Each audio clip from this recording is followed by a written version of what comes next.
Welcome to Second Wind with Joyce Buford, a program for and about women. Joyce Buford is a certified coach who has a passion for helping women who need a second wind. Joyce is the creator of Uncover Your Hidden Genius, a program that will help you live a life of greater purpose, fulfillment, and ease. As a certified coach, she studied directly with her mentor, Jack Canfield, author of the Chicken Soup book series, where she served as an assistant to his training program. Through her study with many prestigious coaches and mentors, she has created a powerful program that has positively impacted hundreds of people. On today's program, Joyce and her guest will help you learn how to get your second wind. Now here's our host, Joyce Buford. Good morning and welcome to Second Wind. I'm always looking forward to these shows, and this one is going to be just as great as some of the others because it's dealing with a topic that I think many people deal with, and that is weight and the food issue. So let me tell you about our guest today. Her name is Lianda Ludwig, and she is the best-selling author and speaker. She has a master's in science. You'll have to correct me if I said that wrong, Lianda. And she describes her work as a coach-sultant. She has a master's degree in consulting, was a popular speaker and behavioral therapist at the Canyon Ranch Health Spa and Resort in Tucson, Arizona, a really fine facility. She specializes in working with stressed out, frustrated, and disappointed women, and men as well, who have been on diet after diet and have regained the weight and blame themselves for it. She'll empower you to understand the truth about dieting and why you should stop blaming yourself for weight issues. Linda is a myth buster of all things related to dieting. I welcome you with my arms are wide open here, Lianda, because you are talking right here to your client. Your client is talking to you. My client is talking. Hey. Oh, my goodness. What is the deal with this weight? You know, you talk about stress in your description of the topic. And I know we're going to talk about stress, but life is just not even existent without stress today. So is that the main issue? Well, first of all, I want to thank you so much, Joyce, for inviting me to speak to your followers. I'm just so impressed with Second Wind. When we met and you told me about it, I was just all over it, and I'm really impressed with your work. Thank you so much. Yes, dieting. It is a national obsession, isn't it? It is. Yeah. It's the percentage of women who are either, dieting actively or watching their weight or eating a particular way is absolutely huge. And the sad part is that it's been reported that 3 to 6 year olds at this point, girls, are worried about getting fat. Oh, too early. Yeah. Too early. It's ridiculous, actually. And they're getting that probably from mom, who is also dealing with her weight or constantly on a diet, or that would be the norm, I would think, although they talk about food in school, but actually the stress of it could become just to her home environment, right? It can be, but it also, as soon as you get out as soon as you turn on the television, you see something about dieting. You only see media people who are thin. So even if your mother is good and tries to prevent you from falling into this hole, you have the world around you that is focused on you need to lose weight, you need to lose weight. And it's wrong. And you're right, stress is one of the most important contributing factors. But that stress can be coming from not, the normal things that cause stress, but from your own perception of yourself, your own hatred of your body. Oh, That's stressful. yeah. Yeah. Yeah. And, there's actually good stress, and then there's bad stress. Good stress is something that comes up quickly and goes away quickly, just like a zebra running away from a lion. A zebra doesn't live in stress, but if a lion starts chasing it, sure, it has an immediate stress reaction, which saves its life, or it becomes lunch. And then as soon as the zebra has escaped, its stress goes down, and it's normal. Humans don't have stress like that. What happens to us is that we go and tell somebody that, oh, this terrible thing happened to me, and we keep replaying it. And so it's a chronic condition in our lives. Well, I totally see the difference in the two stresses that you're talking about there. But I'm one of those people that you're talking about, starting out very young. I was always overweight. I grew up in a family that my sister was very trim, very active, very beautiful. And so I was constantly either compared to, I was at school, and probably in my home, but I learned to do it to myself. I kept comparing myself to my sister. And so that happened so early. I mean, I probably started that at 3 years old, not realizing it, but it does. It plays such a big part. Now, I'm very curious in how your life developed and led you into wanting to actually go outside of yourself and help people with the weight issue. Well, I had a little bit of a different beginning. I was thin as a child and as a teenager. In fact, I was so thin, I had to learn how to tailor my pants because I had very long legs. And back then, they didn't have the variety of sizes. I had to learn how to take in the weight. Oh my gosh! Isn't that something? But something happened to me in my 20s, and I don't know why. I didn't gain weight, but I started thinking I had to be thinner. And, that's almost, there are disordered eating, and then there are eating disorders, which are full-blown anorexia nervosa and bulimia. Thankfully, I never got either one of those.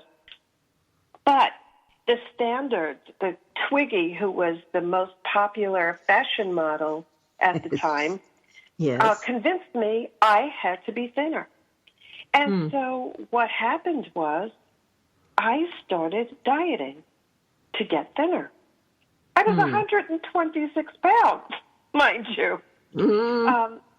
And doctors did nothing to tell me that I should be seeing a psychologist rather than a nutritionist. And I would lose a few pounds. I was eating practically nothing. And then my weight would, what they call back then, plateau. And I said, well, why should I just be eating a yogurt for breakfast and lunch and, a dinner and not losing any weight? This is ridiculous. Oh, so my gosh. Right. I'm very disciplined. Oh, my word. Yes, it's you were. Crazy. So I'd stop dieting and go back to normal eating, which was not a lot. And I was very active. I was a very active tennis player, played hours a day. Uh-huh. And then the weight would creep back, and then it would do something that I'm sure it's done to everyone out there who is dieted. Mm-hmm. It would add a couple of pounds. Mm-hmm. And I went through this. I had diet insanity, like the very famous quote from Einstein, who says, doing something the same way continuously and expecting different results is the definition of insanity. Well, it's also the definition of a diet. Mm-hmm. We have been what I call gaslighted to doubt our own experience, to say, oh, I must have done something wrong. I cheated. I ate an extra cookie. Or I didn't walk 15,000 steps on my Fitbit. And doubt ourselves when the evidence is so clear. It's not us. It's the diet that is causing this problem. Oh, is there such a thing as a diet for different metabolisms? I mean, is it that important that you find the diet that adapts or works well with your metabolism? Well, is that what you're saying? Thing. Unfortunately, and I know your listeners are not going to be happy to hear this, but between 95 and 98% of people who diet, any kind of diet, any kind of lifestyle change, any kind of, vegan, vegetarian, keto, paleo, whatever it is, the statistics are the same. The weight will come back. And you're going to gain that additional insurance pound or two. It's like, a lot of people love gambling, but they try to find something that has better odds. Because if you have a 95 to 98% chance of not only failing to maintain the weight that you struggle so long to lose, but that indeed you will gain additional weight after that diet versus a 2% chance to maintain the weight loss. What are you going to do? Right. Yeah. Not great odds. No. But we've been convinced by the diet industry that it's our fault because we did something wrong. We didn't try the right diet. We didn't eat our blood type. But it's the actual unbiased research says, no, that's not the case. And it's starting to really come out in media right now. Even the New York Times is reporting this in their science section, that diets don't work. So how does one, so what you do is you have an eating plan. Is that the difference? I mean, it's not like a diet, but I mean, it's very fine there, I think. But by changing the words, it makes it sound like it's a better way of approaching it. Is that what's happening? Actually, no. You can use no. See, this is what people do not want to hear. They don't want to hear that their body is their body. And it's the serenity prayer that we have to consider when it comes to eating. The serenity to accept the things you cannot change, the courage to change the things that you can, and the wisdom to know the difference.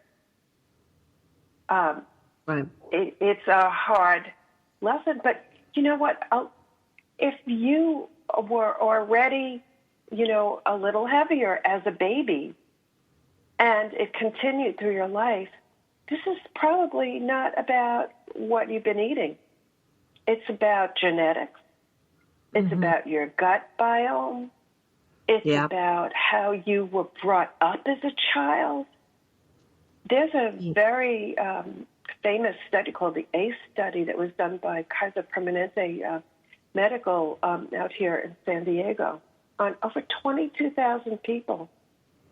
And they found that from birth to age 6, if you were neglected, abused, or even humiliated during that time, it can affect your weight as an adult. So, but there are things that we can do to make the situation better for ourselves. Okay. I'm not saying that you're going to lose the weight. Right. But one of the things that is being taught right now is called mindful eating or intentional eating. Have you heard of that? Yeah, I have, but I'm not totally sure what that means. I haven't really looked at it very much. Yeah. What these gurus are now teaching, and one of the things that I find fault with is that the gurus are all thin. And so you look at them and you think, oh, they did it. It's going to work for me. But mindful eating is simply about paying attention to your food while you're eating so that you're not multitasking, you're not reading, you're not texting, talking to somebody. You are really in touch with how your body is feeling. Have you had enough to eat? And then stopping when you've had enough to eat. But that's good for regular meals, to eat what you want. I don't believe in cutting out any foods. There are no bad foods. Not ice cream, not anything. Not chocolate. But because look, and we all have that skinny friend, right? My skinny friend is Yolanda. Yes. We played tennis together. We did family events together, and we ate together. And Yolanda could eat more than a sumo wrestler. Oh, dear. She's still thin. And I sat there and ate rabbit food. And the entire time I was eating rabbit food, I was slowing down my metabolism. So that's an important point. Not eating enough is going to slow your metabolism down even further. And it can actually cause functional hypothyroid. Right. That's when your hands and your feet are cold, when the outer third of your eyebrow disappears, your hair gets thin. There's a whole array of symptoms that you get from not eating enough. So you have to eat. Yeah. And you have to nurture yourself. So there has to be a model, an acceptable model that one would use as an eating plan? I mean, because if you're changing from an overeater or a stress eater that just gets these cravings from 6 p.m. till 10 p.m., you have to somehow head that off or have a structure to kind of go by, don't you? Okay, I know this is, people just don't want to hear this. It's like, it's going to be kill the messenger. Don't kill me, everyone. But there's a difference between an overeater and a stress eater. Okay, let's start with that. Okay, that's a good place. Yeah. Overeating is pretty painful, isn't it? Like for Thanksgiving, when all those foods are out in front of us and things that we don't eat frequently, and you say, well, I'll just have a little more. I'll have a little more. Well, after the meal, you are so uncomfortable. You hopefully are wearing pants with a stretch band. Yeah. Or a belt. Well, I planned it. That morning I got up, I'm going to wear stretch bands. Right. In prep. Very smart. But you don't do that at a regular meal, right? No. You eat, whatever you eat, you don't stuff yourself. But I believe that the problem that is causing women to go up in their weight, besides dieting, because dieting is going to make you gain weight, period. But stress eating is a very different thing from overeating because you're not hungry. You're using food at that point as a drug. And it's a drug for stress. And in some ways, if you think about it, you realize you're stressed and you're doing something to try to alleviate the stress, but it's not the thing that's going to alleviate stress. And in fact, it's going to make you feel worse after you eat. So, do you have a tool that you give your clients so that they can handle stress eating? Absolutely. First of all, I want them to stop beating themselves up for it because I kind of want to explain why certain people eat from stress. Other people drink, right? Other people do other things for stress. Right. But if you think about it, eating is our first conditioned behavior. When you're born, you don't know what pain is. You don't know what being lonely is. But when you feel pain as a baby cries. And then someone warm comes along and puts either a bottle or a breast into your mouth. You have this delicious milk, which actually is the same formulation as warm ice cream. Yes. And the pain goes away. And so there's an association with pain relief, love, and food. Yes. So that's why we use food to relieve stress.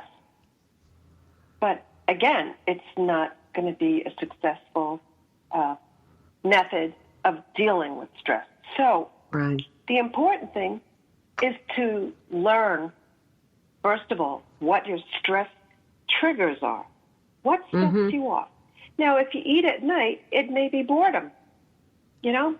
But so have you ever thought about what's going on for you, why you would start eating at night? Could be a habit. Yeah, it's a habit, I think, more than anything. It's like why you go for that one glass of wine.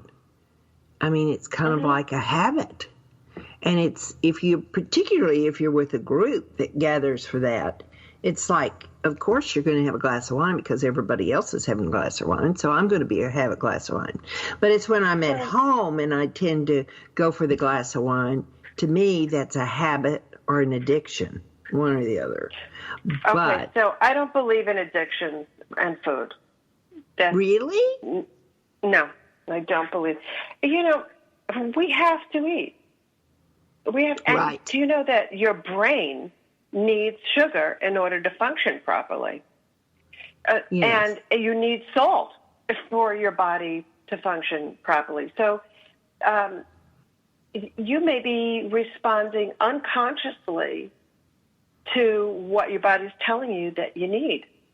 And having that glass of wine is fine. And in fact, there's a lot of research that's showing having like one glass of wine a night probably will make your life longer. You know? Yes. The fact is, people really don't know what is the perfect diet. People all over the planet eat different types of diets. And within those populations, there are thin people, there are average size, and there are fat people. So, you know, it's not what you're eating, it's what's eating you. So that stress eating, the difference between being physically hungry and emotionally hungry, or, you know, stress eating, is when you're physically hungry, it comes on gradually. And generally, you know, after a few hours after you ate your last meal, you do get hungrier than usual after working out, which is your body's attempt to keep you at that weight set point. You enjoy your food, and you stop when you're satiated. You don't have to eat any specific foods when you're physically hungry. A lot of things will satisfy you. You eat this way in front of other people, and you don't feel guilty after you eat. But emotional hunger or stress eating is totally different. Yeah. It comes on suddenly, right? You can't put it off.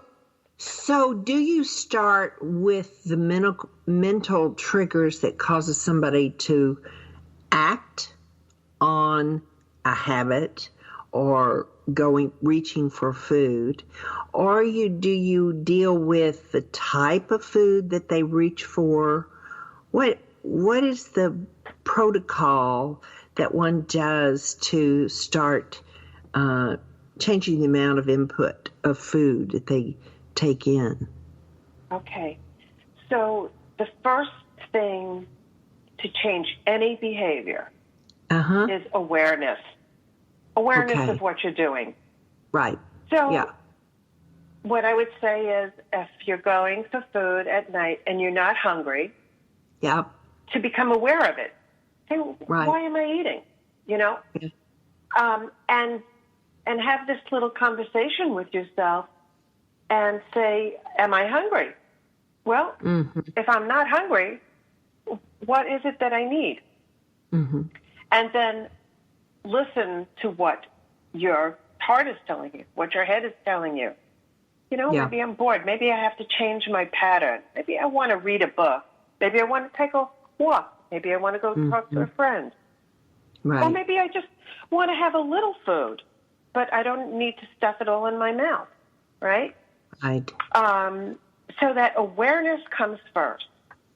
And then I always say, before you head directly to the refrigerator or the pantry, think about what your mother told you.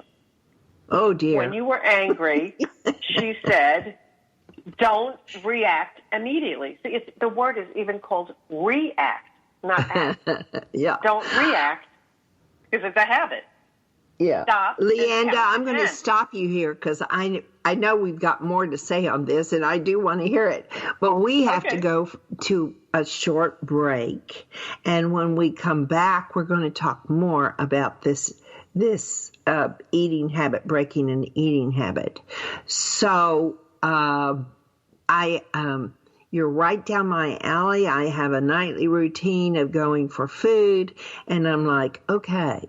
I know what I'm doing, so I'm going to have to listen very carefully when we come back from our short break. So while we're away, get your glass of water and be back shortly.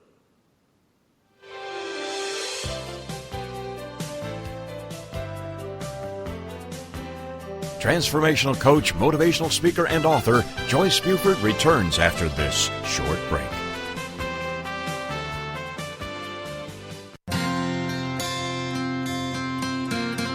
Would you like to know how to bring more ease to all the decisions you need to make in life? Knowing your core values is the first step in Joyce's free live masterclass. You'll discover your top 5 core values in as little as 45 minutes. Join her now at freegiftfromjoyce.com.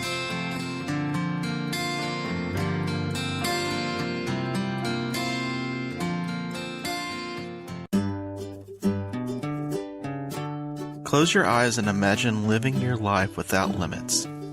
Where would you go? Who would you meet? What would you do? During an Uncover Your Hidden Genius session, you will discover what's keeping you from living your life with purpose, passion, and fulfillment of your potential. You'll get a clear vision of the steps you need to take to uncover your hidden genius so that you can live a life without limits.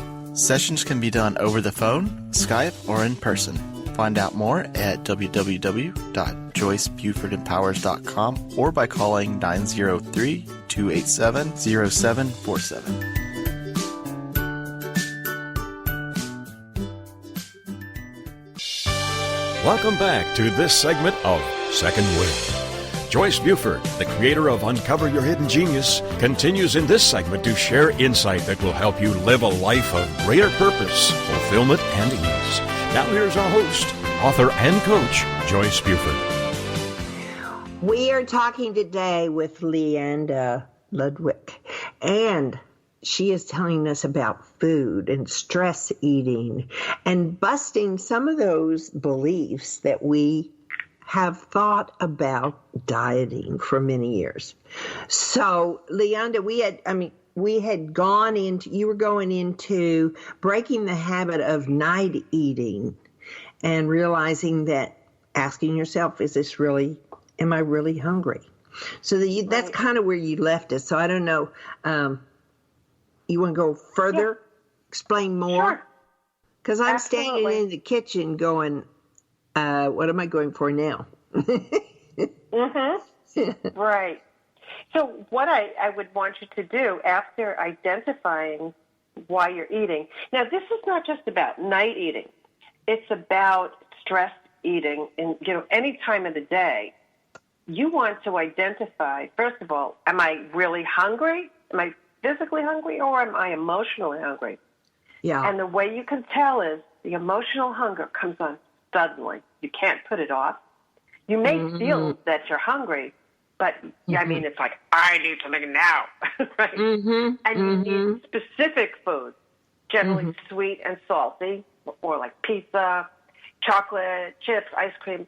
You eat mindlessly. The food keeps going into your mouth without even tasting it. And here's the important thing. You eat this way by yourself. You wouldn't eat this way around other people. And then you feel guilty and angry at yourself afterwards. So that's real emotional stress eating. And yes, you can break this pattern, because this is probably the way that most people are putting on weight, because we are also inundated with stress. Right. So I said that the first thing is to have the awareness of what you're doing. Then you find the word that says, I'm angry, at my boss, or I'm so tired of not being appreciated for everything I'm doing, or whatever it is. That's okay. Just name it. Then the important thing is to stop yourself before you jump right into the refrigerator or the pantry by listening to what your mother said. She said, count to 10, right? Don't react right away. So during this time, this is your sweet spot when you can prevent yourself from going into a mindless eating situation. While you're counting to 10, you slow your breath down. You breathe only through your nose, and you start by slowing down, and then you try to slow down your exhale. So that actually engages the relaxation response in your body, which is known as the parasympathetic nervous system. So you're calming yourself with that exhalation. And I always tell people, because I'm also a yoga teacher, by the way, to focus on the expression in your face, to make sure while you're doing this breathing that you're not squeezing your eyes, that the space between your eyebrows, that muscle is relaxed. And in that time, now, of course, 10 seconds is pretty short, but once you start doing it, it's going to be easier to extend that time. Now, the secret sauce here is that you have a go-to memory, an event in your life or a place and time in your life where you are feeling happy, joy, loved, whatever it is. And unfortunately, for most people, it's not going to be with another human being. There's a lot of baggage that comes along with that. But it can be with your pet, because the love of a pet is unconditional love. It is. Or it can be in nature, in some place where you had to stop and look at that gorgeous sunset, or the flowers around you, the aroma fills you. And put yourself in that place while you're doing this slow breathing. That's great. Okay? I love all that. Can you feel it? I can. As you were imagining that, you could probably feel yourself getting calm, right? Mm-hmm. Definitely. Yeah. I love the So, visualization. yes, and not just visual, but try to hear what was going on around you. You know, if there were aromas in the air, you know, see what you were wearing. Put yourself there. Feel gratitude. And Right. that alone can be the thing that helps you to then, I'm leaving out the most important part here, while you're in this calm place, ask your heart. And people actually do get a response here, silently. What would be a better way for me to handle this? And then listen. This is called Wonderful. heart math. Yeah. It's called what? And heart math. Math is an arithmetic. Yes. I have been a trainer since the year 2000, and this really works. It really, really works. And in fact, Heart Math has their own stop stress eating program, and I'm a trainer in stop stress eating. And I train people with this and other techniques that I add as a bonus, because I'm also an EFT practitioner, and that's emotional freedom technique, or people know it as tapping. Yes. So to combine the two of them is so powerful. And the thing that I'll tell you is, once you stop stress eating, and if before you eat every meal, you practice even doing this for 2 minutes, it can help you to determine how much you need to eat so that you are not overeating or undereating. Now, that's the other important thing. If you don't eat enough, you're going to slow down your metabolism. Right. I want to play just a little devil's advocate right now. I've also heard of drinking a glass of water when you get into that situation of wanting to eat, to sort of fill you up. Do you ever use that as a tool? No. No? Is that a definite no? It's a definite no, and I'll tell you Oh, why. darn. We have been And why told is to that? ignore our body. We've been told to ignore your hunger, ignore your thirst. I mean, we have built-in methods. Oh, and ignore when you're tired, right? Right. Yeah. But our body is the ultimate source of intelligence. If we just listen to our body, you eat when you're hungry, you stop when you're full, you drink when you're thirsty. You know, Pepsi Corporation or Coke, I don't remember which one it was, named a scientific organization and then paid, so-called researchers to determine how much water you have to drink. They make this stuff up to sell bottled water. I mean, when I was growing up, no one walked around holding a bottle of water. There's water around if you need it, It's true. We didn't. We didn't have those little bottles. No, we didn't have them. And we listened to our body. When you're thirsty, you go and get a drink of water. But if you drink too much, did you know that there's a disease called hyponatremia? It's not a disease, actually. It's a condition that you cause by drinking too much. You deplete the salt and electrolytes in your body, and you can get a condition called where your brain is oversaturated, and you can die from this. Really? Yes. That's interesting. Because I'm still struggling to drink 8 glasses of water a day. Well, is that what we would normally, or do some bodies require more water than others? It's actually, it's dependent on what foods you eat, actually. Oh, okay. Wheat products have the least amount of, and grains have the least amount of water in them. But, I mean, if you look at raisins, essentially they're dry. But if you eat the grapes, you're getting the water. Oh, I see. Yeah. No one has to tell animals when to drink, and they don't die from, not having enough water. Mm-hmm. We are an animal. We have to listen. Mm-hmm.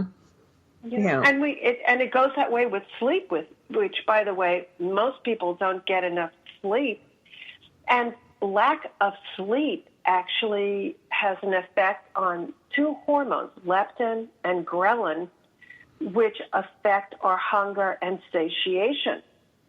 So if you don't sleep enough, you can end up gaining weight from that.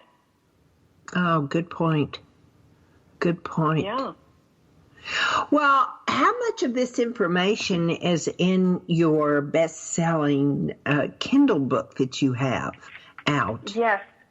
My book. You want to tell us about that? Yes. It was #1 on Amazon and had a lot of nice reviews.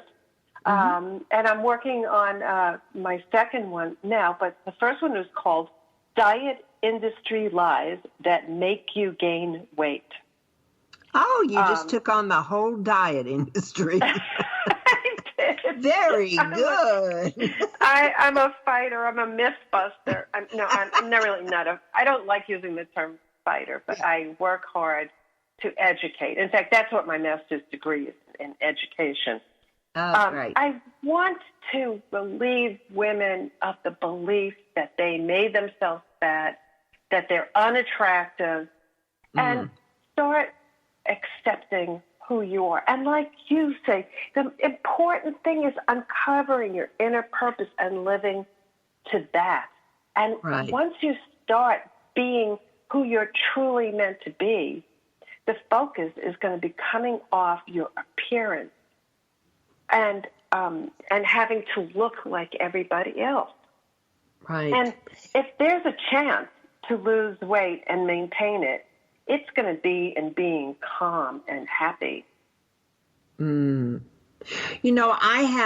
sending negative messages all the time to my tummy because my tummy is where my weight. Now, I've always had the weight, but now it has more or less centralized in my tummy, which they explain as one of the body functions as you age. And it's very frustrating. I don't like that look. And so, but I would say that I've always had a little tummy. So how do we relate to that? Because, the market is really making a ton of money out there because they all say, I can get rid of your belly fat. And I don't believe they can. You're right. You cannot. If you lose weight, you can't tell the weight where to come off. Whenever I would go on one of my crazy diets, and I have really, one of the things that I'm very happy about my face is I have nice high cheekbones. But if the weight would always come off my face. Yeah. And that's what would happen. You can't tell the weight where to come off.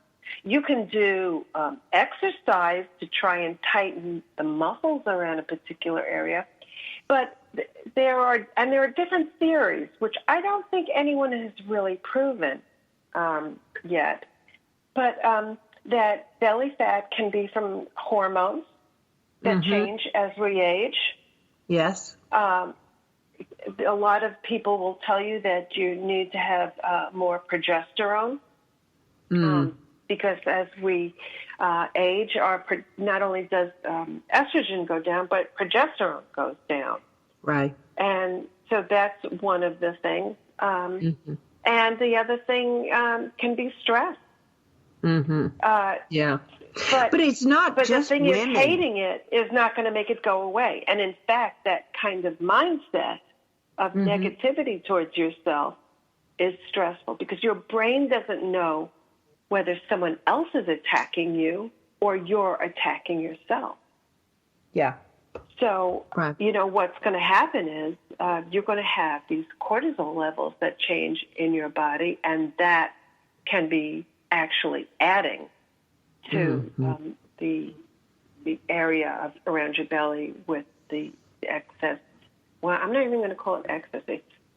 It can be from just aging. I mean, look at the movie stars that you knew when they were young, right? Yeah. And now look at them now. Right, their body, The vast majority of them.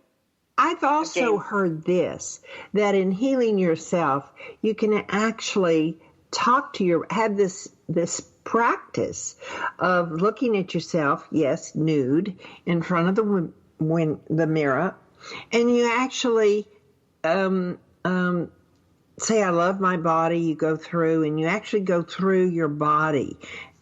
Do you give any value to that exercise? I mean, it is trying to change your mind, but shift. Yeah, I think that for a lot of people, especially I know with EFT tapping, they object to saying the karate chop point, the setup statement, I completely love and accept myself and my body. They can't say it because they don't feel it. So what I would say is, before you can love your body, you're going to have to get to neutral about your body. Mm-hmm.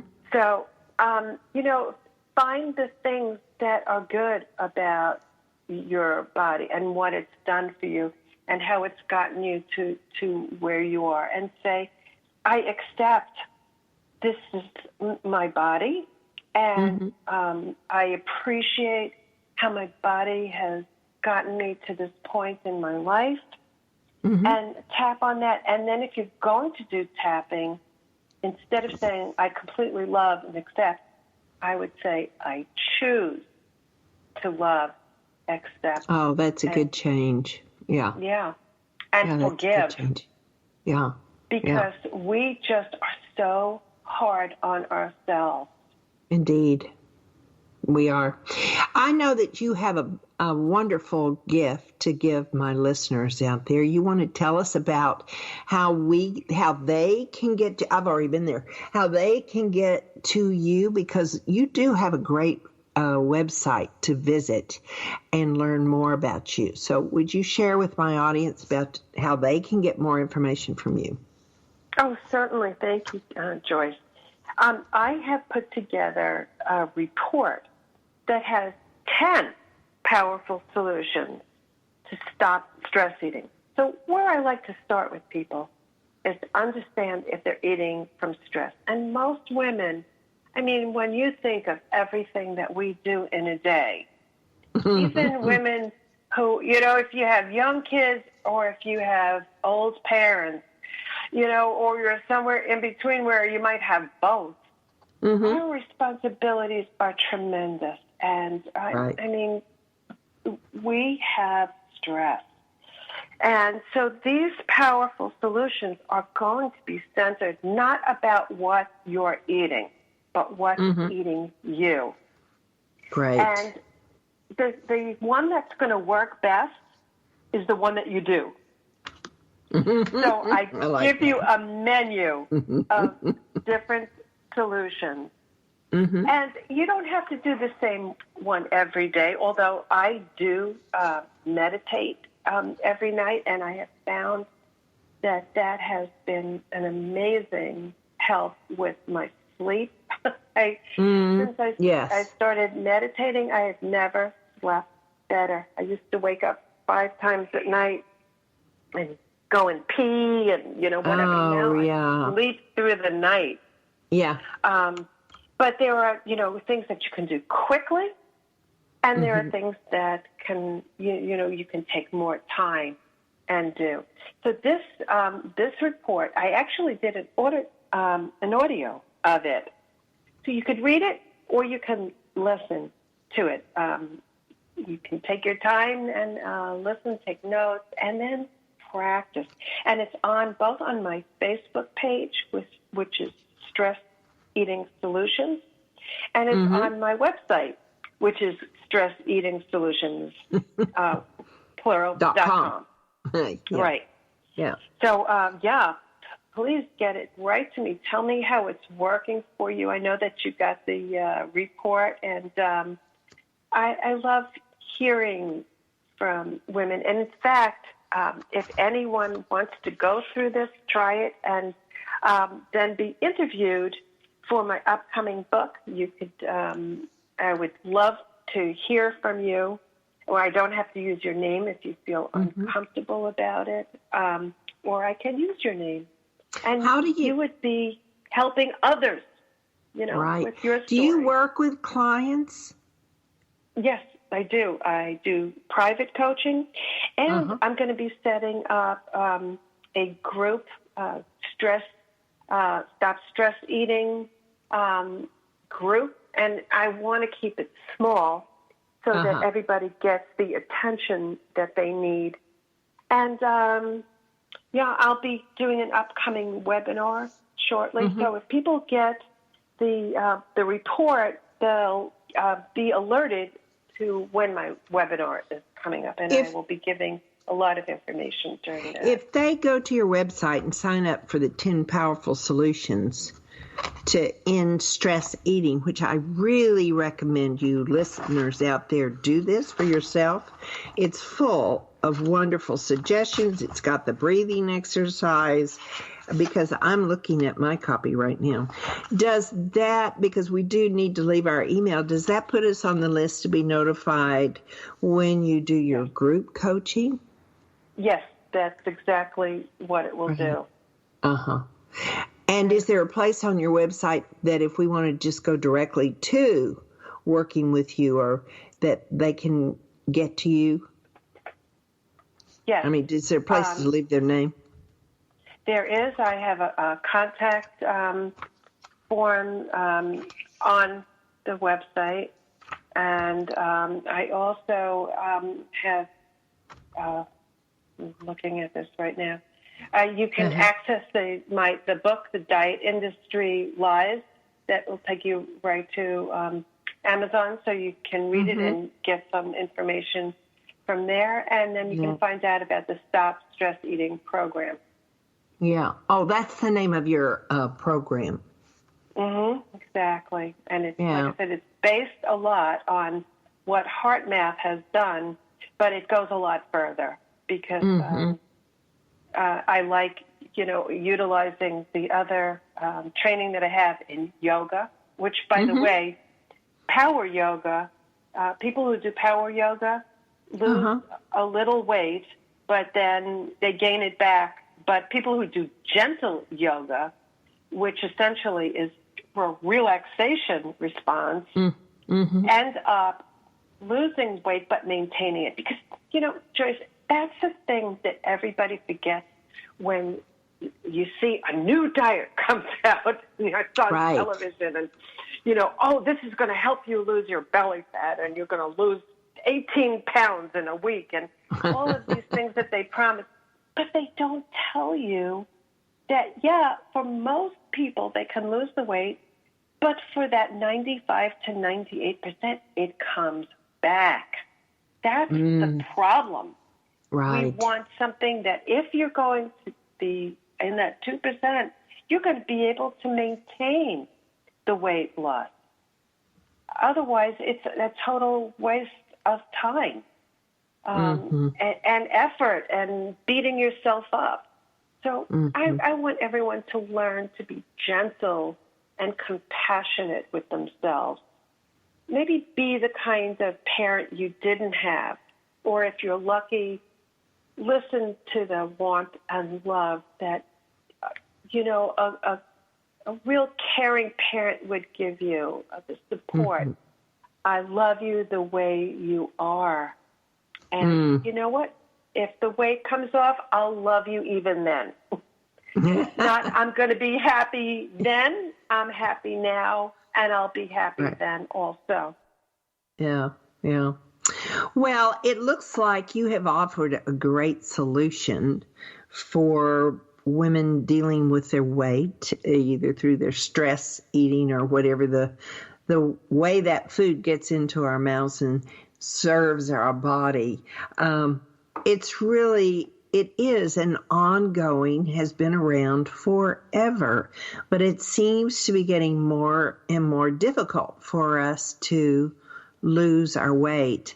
I know the keto diet has been one that has kind of hit the market lately, and of course I've tried that, but and had success in the beginning, but now it seems very difficult to keep on it. But I am a meat eater, so I'm so adaptable to it.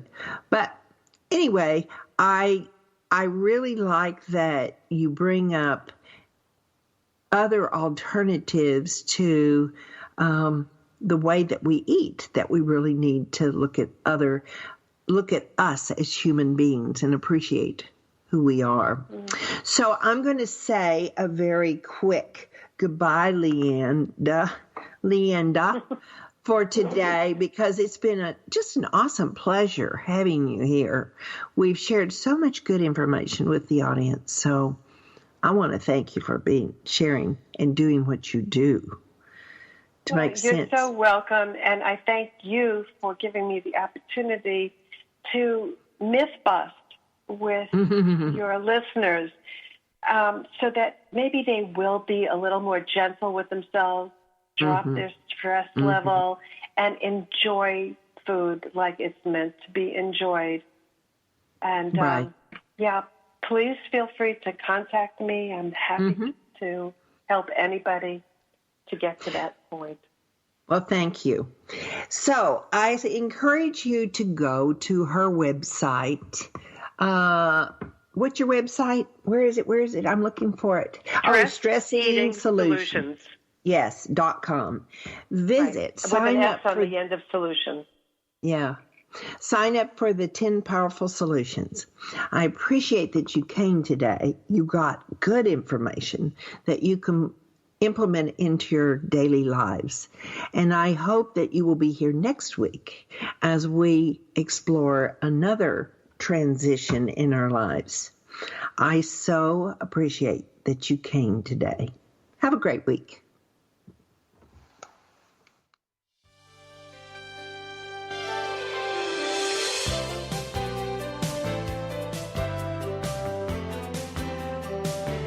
Joyce Buford returns next week at this same time for another edition of Second Wind. Through the Joyce Buford Empowerment System, women are receiving support during their transition and are able to reclaim their true purpose and strength. They receive the tools they need to map out new lives. You can find out more about her coaching services at